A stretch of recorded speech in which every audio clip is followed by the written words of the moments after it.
I will turn it over to Melissa.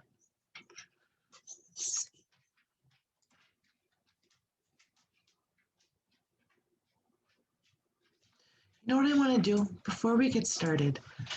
I'm going to launch a poll, and this is really helpful for myself. The poll, it asks, is this your first time joining in on a webinar Wednesday, or have you joined before? We have people that come for one, we have people that come every single month, which is awesome, but it definitely helps me gauge if there's more first time people. I might go a little bit more into depth on things. And then the second question, oh, that's terrific, that's awesome. Is how do you identify if you're a family caregiver or if you're a professional that serves family caregivers? I'm going to leave the poll up for just another second. For those of you who were just let in from the waiting room, if you would be so kind to fill out the poll, I'll share the results. And the first question is this your first time joining us, or have you been here before? And are you a family caregiver or are you a professional? All right, I'm going to end the polling and I'll share the results. So it looks like 72% of the people who responded to the poll, this is their first time. Welcome. Thank you for coming. We're happy to have you. And it also looks like we have 3 family caregivers, which is awesome. I can't wait to tell you about our grants and our programs. And we have 15 people who are professionals who serve family caregivers. So thank you for answering that. It's really helpful to know that. All right, without further ado, I am going to share my screen and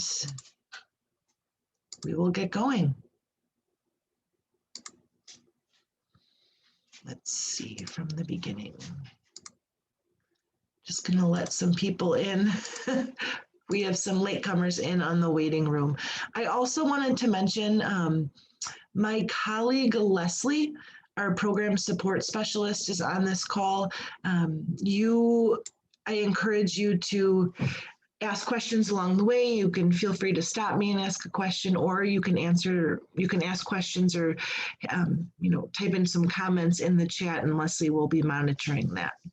All right. So welcome.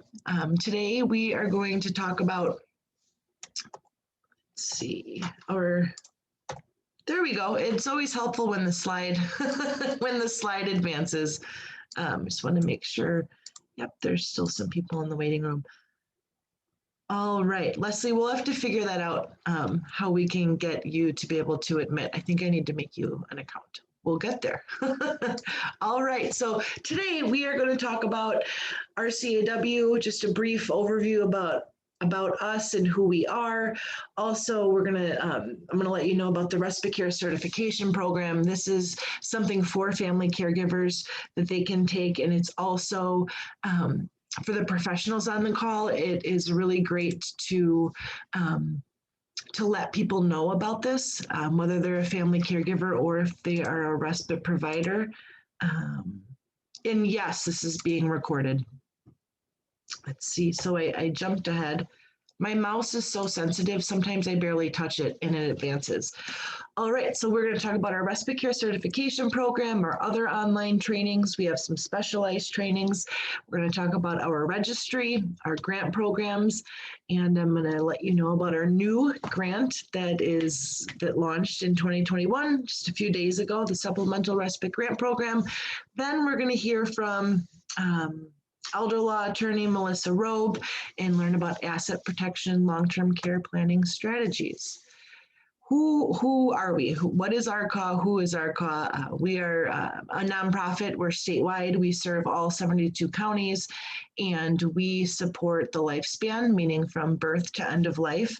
And we are funded through the GPR.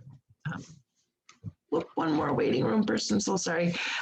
We are funded by the State General Purpose Revenue through DHS.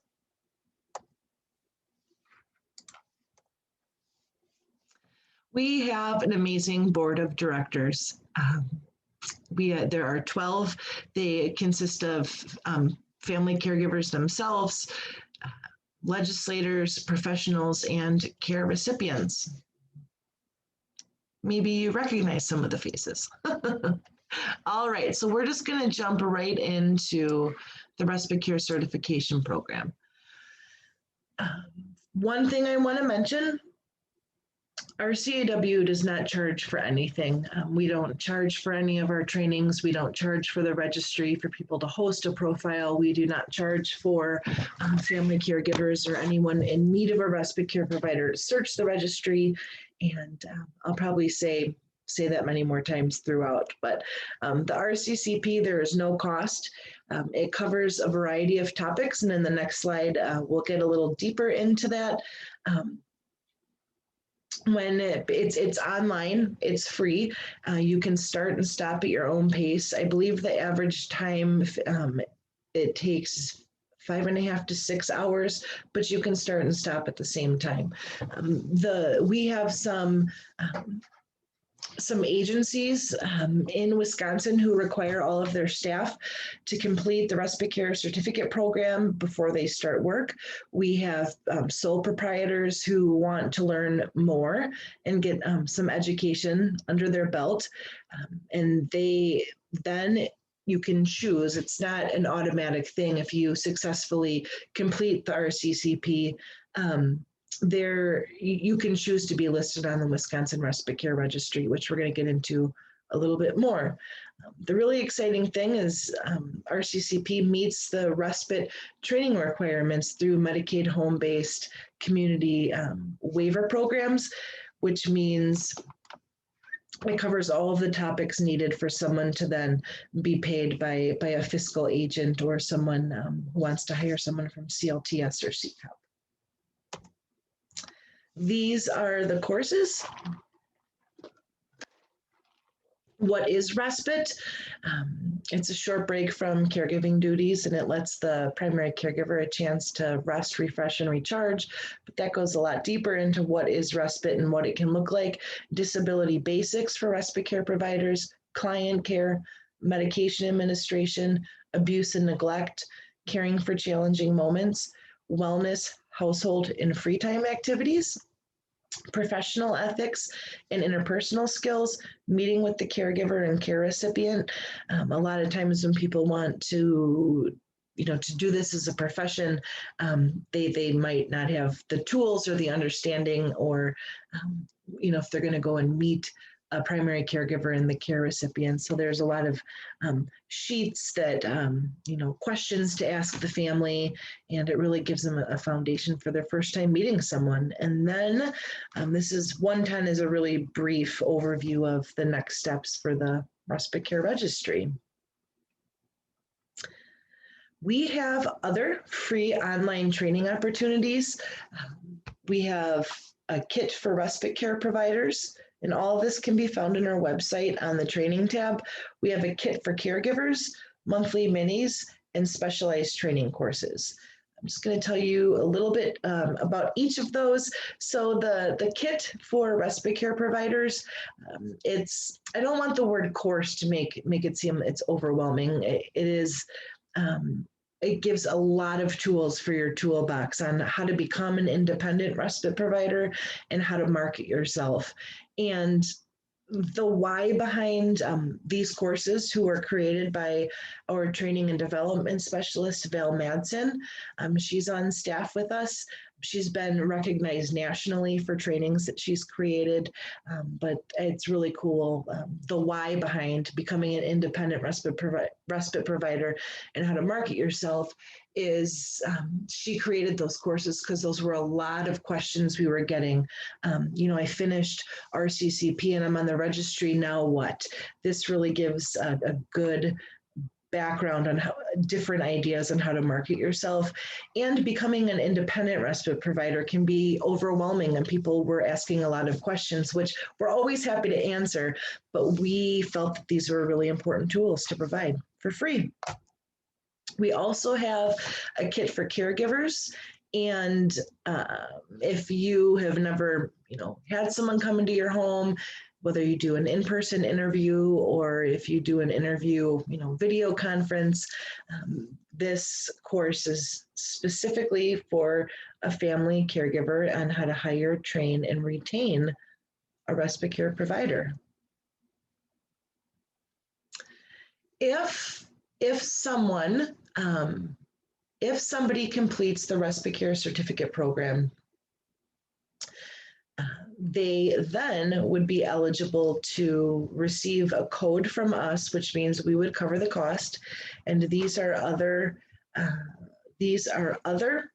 courses that they can take through a partnership with UW Wisconsin Oshkosh and Dementia Capable Wisconsin. There's Dementia Generalist for family and friends, Dementia Generalist for healthcare providers, and Dementia Specialist. So you could take, the generalist and then take the specialist. But something that I would like to do is today offer, if anyone is on, Leslie, if you'd be so kind to put the info at email into the chat. Anyone on the call who would like to take one of these courses, we would be happy to provide you with a coupon code so you can take this at no cost also. The registry, what is it? It's a statewide registry that we maintain. There's no cost, like I said, to search the registry or to list yourself on the registry. And let me back up. So people listed on the registry, they may be an individual, like a sole proprietor, or it could be an agency.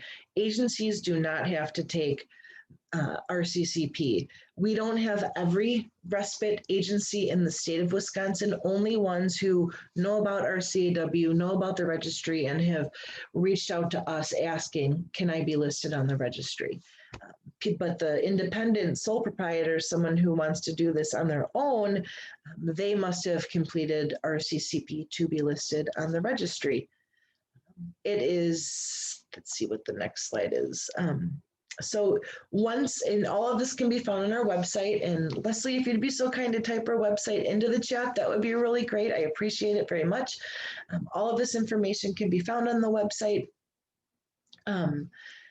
And you can filter your search. So when I say that we serve the lifespan, birth through end of life, an end user would pick the age group. So, infant, child, adult, or older adult. Then you would pick in-home, agency-based, or camp. There are only 2 respite camps listed on our registry, full disclaimer, but so it's in-home, agency-based, and camp, the age of the care recipient, and then you would click on your county, and then it populates and it filters people who are available. I just wanted to show an example of what a registry profile would look like. It'll state their name, their email, phone number, how to get a hold of them, the hours they're available, their education, certificates, experience, and if they've had a background check. This is a consumer-based registry. We do give tools in the kit for family caregivers on how to ask for their background check, they can verify themselves online, and we'll get a little bit more into the background checks in a bit. And it states the county in which the person is available to provide care. Next, I want to hop into, yep, I'm doing good on time, our grant programs. I'm excited for everyone that is on this call, that has joined us, but I'm really excited for anyone who's here for the first time, because these are something that you wanna know about if you're a professional that serves family caregivers. So we're gonna talk about our Caregiver Respite Grant Program, our Core Grant Program, our Group Respite Grant Program, and I should have removed the coming soon part. It is available, our Supplemental Respite Grant Program. You will just get right into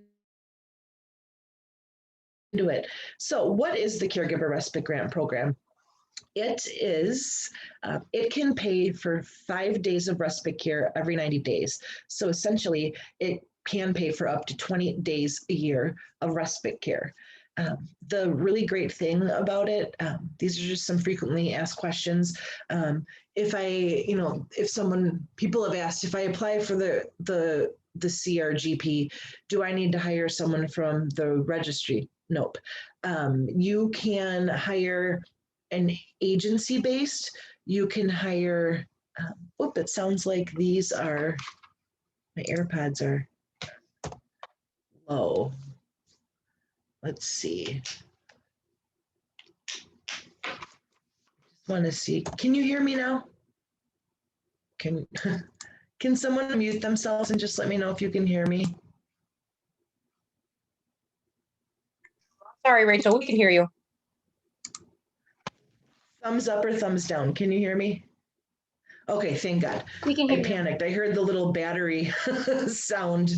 I thought they were charged. Anyway, so apologies for that. So the CRGP, the really great thing is people can hire whoever they want to provide the respite care.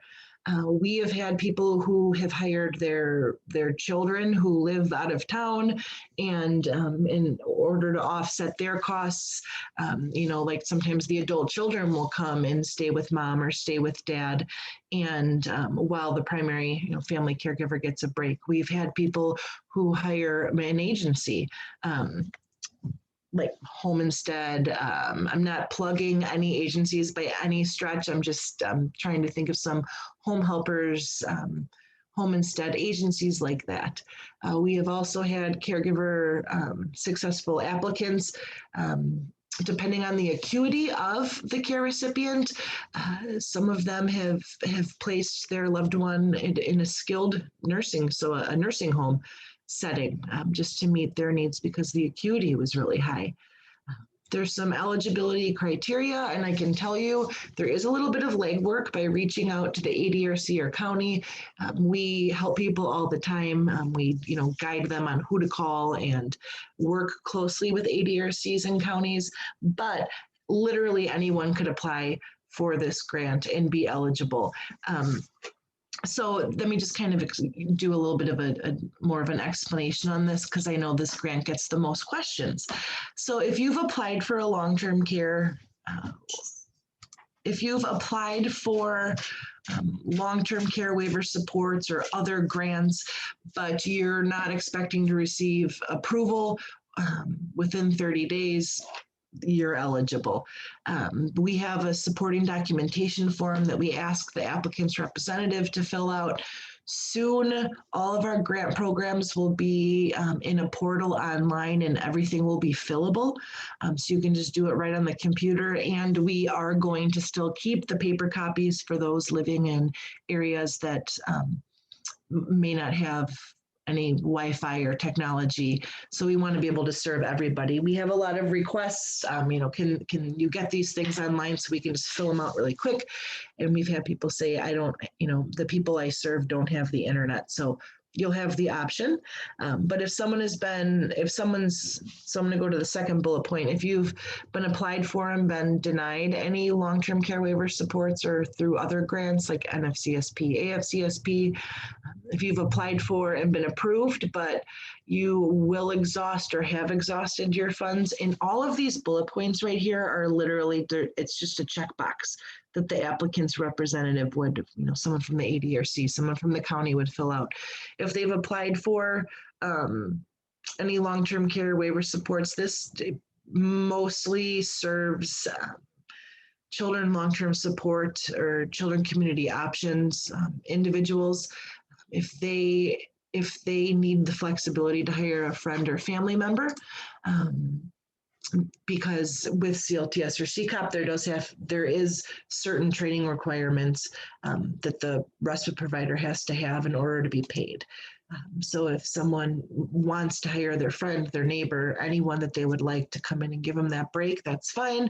Or if you've not applied for long-term care waiver supports or other grants because you're not eligible. So Rachel, we do have one question if I can jump in. Making sure that family caregivers can get the break that they need. Rachel, can you hear me? All right, we'll go to the next grant, and this is the core grant. Due to the COVID-19, this pandemic that unfortunately none of us know when it's going to be done, we decided to make drive-through events or online events an allowable expense for the core grant. It stands for Collaboration, Outreach, Recruitment, and Education. You can see on the screen the purpose, and RCAW can award up to 10 applicants a year. And it expands. I can kind of paint a picture of what some in-person events have looked like, as well as what an online event was like. So meeting the purpose, expanding the pool of trained respite care providers, educating family caregivers on long-term care, just resources available to them, and collaborating with agencies that support family caregivers.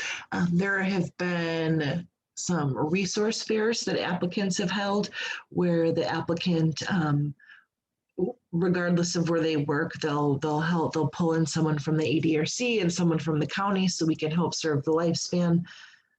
And it was a huge fair. I'm thinking of one in particular, and part of the huge room was a job fair, and there were different agencies from the area there with applications looking to hire employees.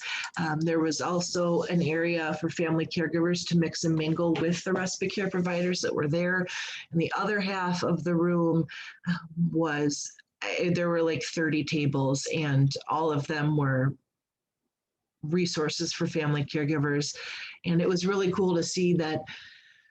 It was like their eyes lit up and they were so excited, because you think you know of all the resources in your community or in your county, and then you go to an event like this and you learn about a lot more things that can be helpful to you. So that is what the core grant is for. And we work right alongside you. RCAW has been to any in-person event, and we can help by presenting on our trainings or our grants. Let's turn that down.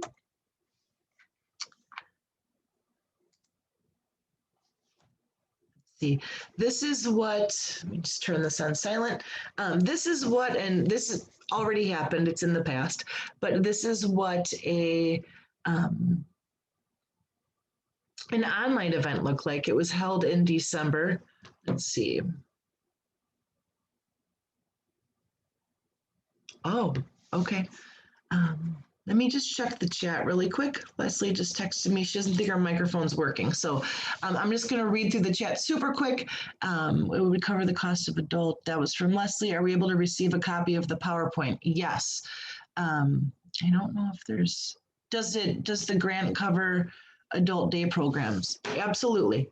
Absolutely. Thank you for that question. And thanks for reaching out to me, Leslie, letting me know. However, so this is going back to the core grant. This was an online event. It was in conjunction with an ADRC, with a large respite care agency and RCAW, and we had an online event. It was really well received, and we essentially just provided resources and education for family caregivers. It was great. It was a good time. And they enjoyed it. The survey supported it at the end. Okay, the group respite grant, we have not had any applicants, understandable, since March, given the pandemic.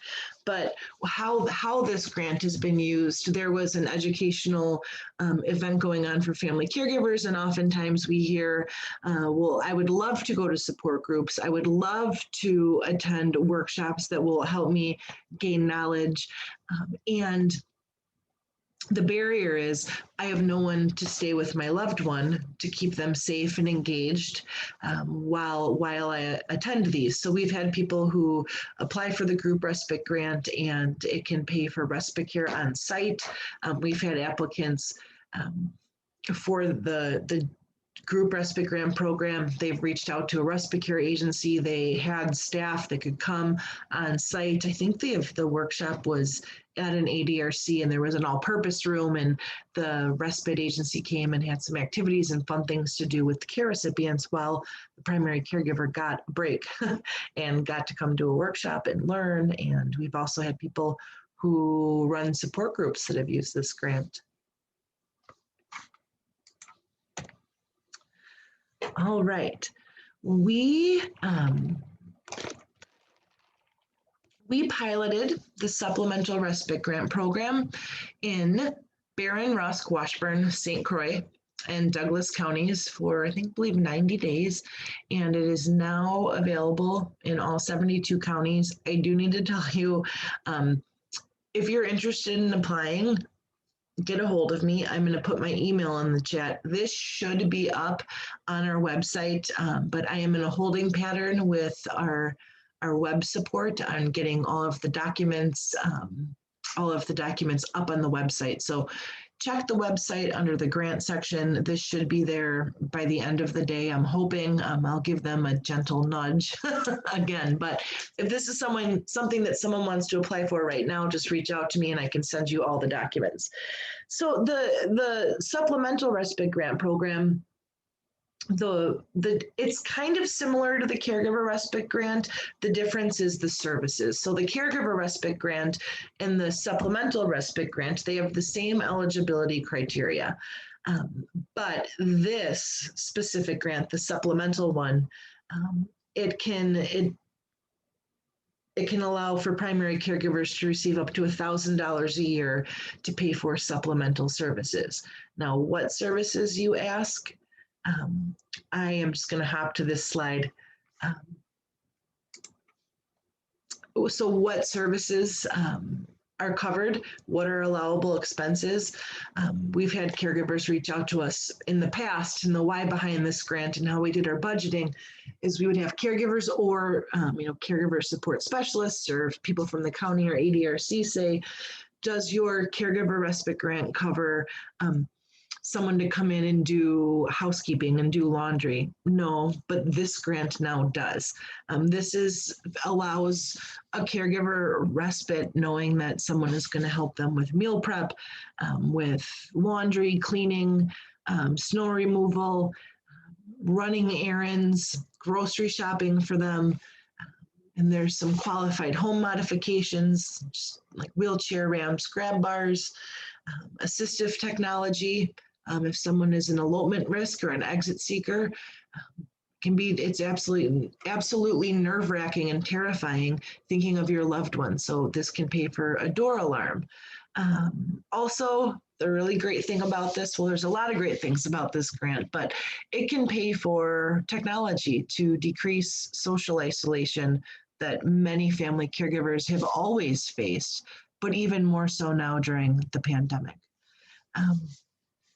This is the same. You can hire anybody you'd like. If your neighbor, maybe sometimes people don't want to ask their neighbor to help shovel their driveway. Well, now you can have money to pay them, and maybe that won't, be so awkward asking for help, because we know that a lot of times family caregivers don't like to ask for help. If you needed someone, if there was a lawn care company, you could hire them. We just ask that people keep their receipts. And if you hired a neighbor, obviously they're not going to have an invoice. So we do have a grant report. We just ask, for the date, the type of service, and for the caregiver and whoever provided the service to sign off. They don't have to send anything in to us. We are going to do audits at random. And if someone is not able to provide that information, the receipts, and give the explanation on how they use the money, they will be ineligible to reapply. But people can reapply every 90 days. Trying to think of other ask questions that I got during the pilot. If you do want to reapply, you do not have to fill out the application again. It would be asking someone from the ADRC or the county to resubmit a supporting documentation form for you. And that's another reason why we want to get these fillable online, quick and easy. And if they did it on paper, it's literally, it's 1 page, and it probably takes less than a minute to fill out. But we know how busy professionals are, so we want to speed that up for them and allow this to be fillable. So I promise you that's coming soon. Let's see. Before I turn it over and introduce Melissa, I'm just going to check the chat just to see if there's any questions that Leslie was not able to answer. Oh, great. Perfect. People are just asking for the presentation. Terrific. That's why it's so nice to have a chat moderator. But I do want to tell you, geez, this computer. This will be up on our website soon for you to register. I just wanted to let you know about February's webinar Wednesday. We're going to have someone, Jennifer Brownell, she's going to be our guest speaker, and it's designed to help families prepare for financial futures of their children or other dependents with special needs. And she will talk about government benefit eligibility, the ABLE Act of 2014, and special needs trust and the letter of intent. So I hope that's of interest to some of you. And this is our information. I know it's in the chat, but here's our phone number and our email. I'm going to stop share. And I just really want to thank Melissa for joining us today. Melissa is an attorney with the Elder Law Center of Wisconsin. Melissa also has a background in estate planning, estate and trust administration, probate, tax, and business law. She has received 2 undergraduate, sorry, it's hard to talk today, undergraduate degrees in political science and international studies with an emphasis on global economy, and a law degree with curricular concentrations in estate planning and criminal law from UW Wisconsin-Madison. She's also actively involved in other charitable efforts as a justice advocate at a nonprofit organization in downtown Milwaukee. And Melissa has previously worked in state government, including the state legislature. So we're really excited to have you today, Melissa, and I'll turn it over to you. All right, thank you. I'm very excited to be here. Thanks for having me. We can't hear you. Oh, No worries. Is anybody else able to hear me? Not quite yet. Oh, it looks like Paula can hear me. Oh, okay. People can hear you, but I can't hear you. As long as everyone else can hear you. Rachel can't hear us. Yeah, I can't hear it. Okay. So take it away and I'll figure out why I can't hear you. Okay, sounds good. All right, thank you. Yeah, so I'm huge on client education. And so these kinds of events are really important to me to be able to reach professionals working with families and families themselves to figure out what options are for paying for long-term care, but still being able to protect some assets. So as Rachel had mentioned, the current asset limit for Medicaid is $2,000, which means that you would have to be below $2,000 to qualify for any Medicaid long-term care program. Medicaid long-term care programs can cover assisted living, they can cover skilled nursing facility, and they can cover home care as well.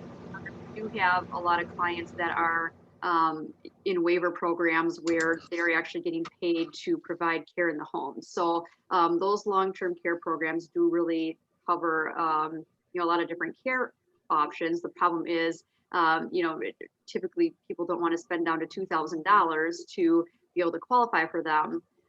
So there's 3 different ways that you'd pay for care. One is that, you do private pay. Another option is you use long-term care insurance. And then the third option is that, we look for Medicaid eligibility. So like I mentioned, you have to be below $2,000, but there's a lot of different exceptions that we use to help protect assets for our clients and their families. So I'll start with the rules for spouses if there's a spouse in the community. Basically, and I should have started by saying that if you guys have questions, I want this to be interactive. So please feel free to post a question in the chat and then I can answer it. Otherwise, what I'll do is I'll put my email address in the chat as well. So that way, if you have questions that are private, you can email me about those. And then I'll also include my phone number as well, if your question would be better asked in a phone conversation. So there's my email, and then here's my phone number. Okay. So if you have a spouse living at home, there's what's called spousal impoverishment rules.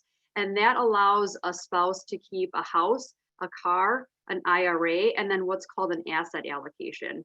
And that asset allocation is based on how many assets that you have when you apply. So basically, the Medicaid rules say that, at the point that you need care, tell us what you have for assets, and we're going to let you keep half that amount. That's not exactly right, but just oversimplifying it.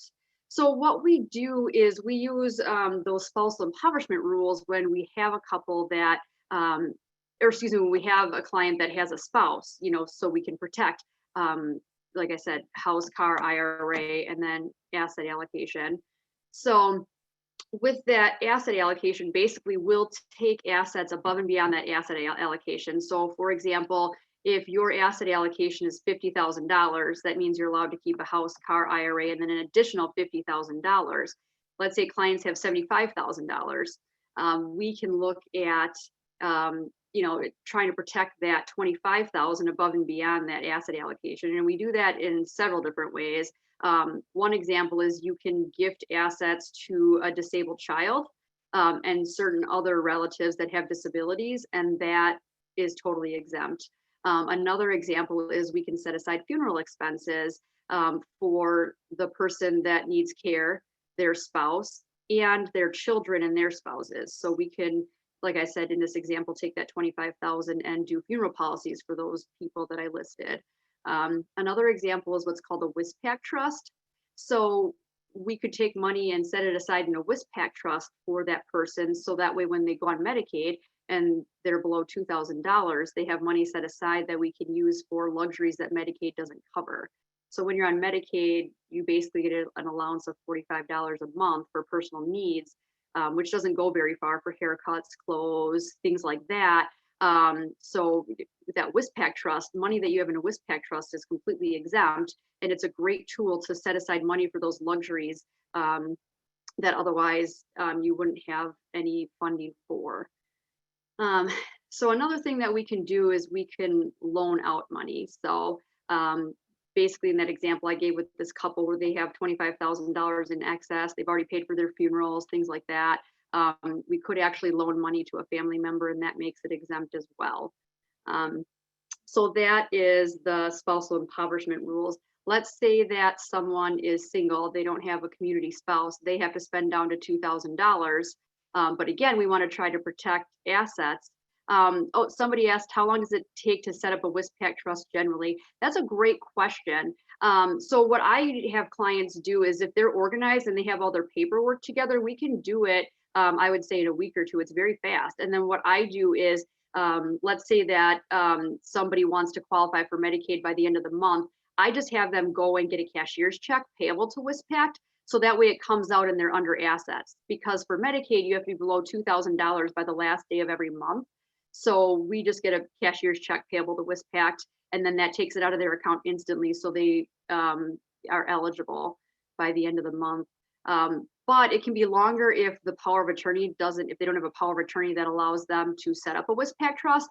Then we have to try to do a new power of attorney if they're able. If they're not able, then we have to get guardianship and ask the court for a court order for that.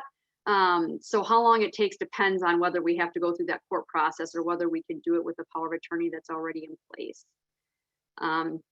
So like I was saying, with a single person, typically we will, look at, doing a funeral policy. That's the first thing I do to pay for their funeral expenses, so the family's not burdened with that. And then with the excess money, we can look at, do you have a disabled child that we want to set up a special needs trust for? Like I said, you can gift unlimited assets to a disabled child. We look at exceptions. There's what's called a caregiver exception, where if you are a caregiver and you lived in the house, let's say you took care of mom and dad in the house for at least 2 years before they go into a facility, then they will actually let you transfer the house to that caregiver, and it's totally exempt. And when I say exempt, what I mean is on the Medicaid application, they're going to ask, are you below $2,000? And you're going to say yes or no. And if you say yes, they're going to ask, well, have you transferred assets in the past 5 years to get below $2,000? And if you have gifted assets, they're going to say, all right, for every roughly $9,000 that you gifted, you're ineligible for 1 month. So if you take $90,000 and you gift it to your kids to get below the $2,000 asset limit, they're giving you 10 months of penalty. And then you have to figure out how you're going to pay for those 10 months of care. So when I say exempt, I mean it's ways that we can get someone below assets without getting that penalty. So like I said, funeral policies, that WISPAC trust, I always recommend setting aside some money because we don't want to impoverish someone down to $2,000 by gifting it to their kids and then they have nothing left for luxury. So I always recommend, at least, I would say $10,000 in a WISPAC trust for somebody, who's maybe in their 80s or 90s and doesn't have a long life expectancy. But if it's for someone who's disabled, that's pretty young, I would say, 50,000 because they're going to need that money. And it doesn't make sense to get a penalty on money like that when, they're going to need it for their care anyways. So like I said, then we have that caregiver exception we can use. Otherwise, what we can do is we can do what's called a part gift and part loan. And that means that, in that example that I gave you, if we gift away $90,000, they, the county says, all right, you're ineligible for 10 months. Well, what we could do is we could set aside an amount that basically would pay for those 10 months. So we could gift $90,000 and take a 10-month penalty, and we're just setting aside some funds to pay during that penalty. So in that example, you're not able to protect 100% of it, but you're still able to protect a good chunk of it. So one other factor is that to get into a nice facility, they typically aren't going to accept you on Medicaid. So when we talk about doing this planning, everything I've said so far is from the financial aspect. In my practice, I am not in the business of helping families to protect every penny at the expense of their loved one, meaning, you can protect a lot of money and get them crappy care, or we can set aside some funds to make sure that we're getting them good care and then try to protect what we can above and beyond that. So like I said, the nicer facilities where they're going to get good care are going to say, we require 1 to 2 years of private pay before we're going to let you go on Medicaid. So I always tell clients, it's their money. Why wouldn't you spend it on, getting them in a nice facility with some good care? And so I typically encourage clients to carve out that 1 to 2 years of private pay to get into a nice facility. And then we try to protect what is left. So since we know that we're going to be private paying for 24 months likely, we can use that 24-month private pay period to also serve some Medicaid penalty. And so, like I mentioned, for every $9,000 that we transfer, they're going to give you 1 month of penalty. So we can transfer, what would it be? What would 24 months of penalty be? That would be $9,000 times 24. That would be $216,000. So in reality, you can transfer a lot and just serve out the penalty while you're already private paying at the facility anyways. So if you're not in a facility and you're doing home care, obviously that math looks a lot different. But for clients that are going to facilities, there's a lot of opportunity to protect assets and still get loved ones good care. So then a lot of people ask me, well, what happens when you can't afford to private pay for 24 months? So unfortunately, if they want to stay local, a lot of times they end up in what's called a Medicaid facility where it's not as nice as one of the private pay facilities. And then we do just try to protect as many assets as possible, since we are going to be able to private pay to get them good care anyways. So in those instances, like I said, we just try to protect as much as we can and then get them on Medicaid as soon as we can. Otherwise, if distance isn't as huge of an issue, then once you get out to the rural areas, there's a lot of nice facilities that will accept you on Medicaid. So if the family's fine, driving to go visit mom or dad, then sometimes we can look at, just finding a more rural facility that will accept them on Medicaid. So that way we are, getting them good care, even though they're having to go to what's commonly coined as a Medicaid facility. So that's basically, the ways that we try to protect assets for either single people or people in the community. So I will open it up for some questions to see if anybody has any specific questions. And I think you can just go ahead and unmute yourself and ask a question, and I'll kind of just take questions as we go here.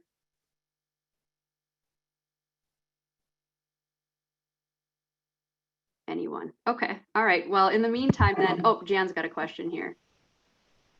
Yeah, as for some reason I couldn't get that box. You mentioned finding nice facilities. How did you do that? Can you repeat that? It was a little bit garbled. Well, number one, I can't get into the chat box for some reason. Number two, you mentioned finding a nice rural facility. How do you find those?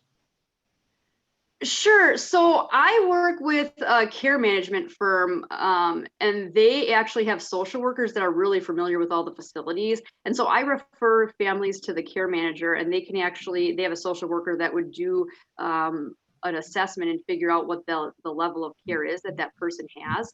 And then they can recommend facilities. And like I said, they're really familiar with the facilities that provide good care and the ones that will accept you on Medicaid. So that's how I usually help clients find those facilities. I'm sorry, this may be a little off topic, but with the caregiver, transferring the home, the caregiver name, how does estate recovery deal with that? And like I said, maybe this is off topic today, but. Nope, it's not. It's a good question. Thank you. So since so what she's referring to as estate recovery is the law changed in 2014 that they will actually recover against your estate if you received Medicaid. And so if you do pass away and you have assets in your name, then estate recovery would go after those. So since you're transferring it to that caregiver, it's no longer in their name. So estate recovery can't recover against it. So that's a really good question. Oh, okay. And then Vicki commented, not a question, just a comment. Providers who accept long-term care support funding provide exceptional care as well. Absolutely. And I'm not trying to, make any representations as far as, I know that there's a lot of people that work hard in what are typically called Medicaid facilities. I'm certainly not making any comments about that. My intention of that comment is simply that, we have a lot of family that their main interest is, transferring mom's assets to themselves instead of putting the care plan first, meaning that, they aren't willing to spend any of mom's money on mom's care to secure, good care for mom. They're more interested in, like I said, just kind of pocketing as much as possible. And so that's why, when I make comments about, Medicaid facilities versus not, you can just get a lot nicer things that you wouldn't be able to get in a facility that doesn't accept Medicaid.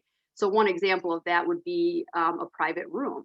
So typically Medicaid does not cover private rooms. And so if you're in what's called a Medicaid facility, most of the time you're in a shared room. So I'm not making any kind of, comments towards long-term care workers or anything. I'm just simply saying that, you can get a lot more luxuries, obviously, when you're private paying to get into those nicer facilities.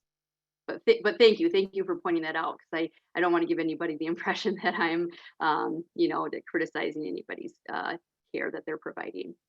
Okay. Oh, and then Emily says she wants a copy of the presentation. Okay. Any other questions that I can answer?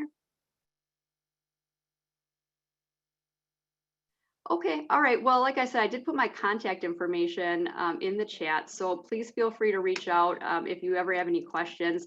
I know a lot of you guys are providing professional services to families, so I would always recommend that you let families know that the number one thing that's so important is doing powers of attorney, because without those powers of attorney for healthcare and for finance, they're gonna have to go to court and get guardianship. So it's really important to have powers of attorney in place, and financial powers of attorney have to have gifting language. The legislature says that if your power of attorney doesn't explicitly allow you to, set up that WISPAC trust or to gift that house to the caregiver that lived there, or make any kind of gifts or set up trusts, you're not allowed to do it.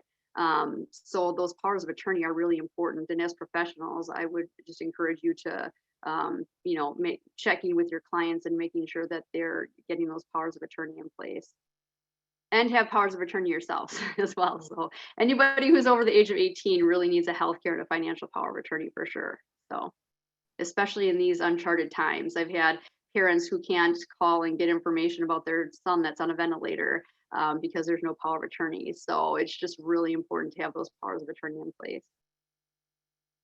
All right, any other questions?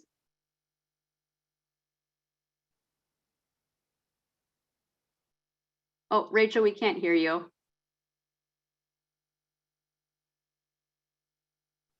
Nope, can't hear you still. Okay, sounds good.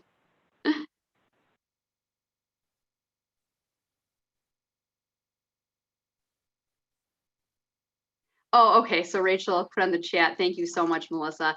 Thank you guys. I really enjoyed being here. And like I said, I really like to educate the public on, different options and, keeping up to date with things. So, oh, okay. We have some. Oh, okay. All right. Other responses. Okay. All right. Well, again, thank you for your time today, and spread the word and let me know if anybody ever needs anything.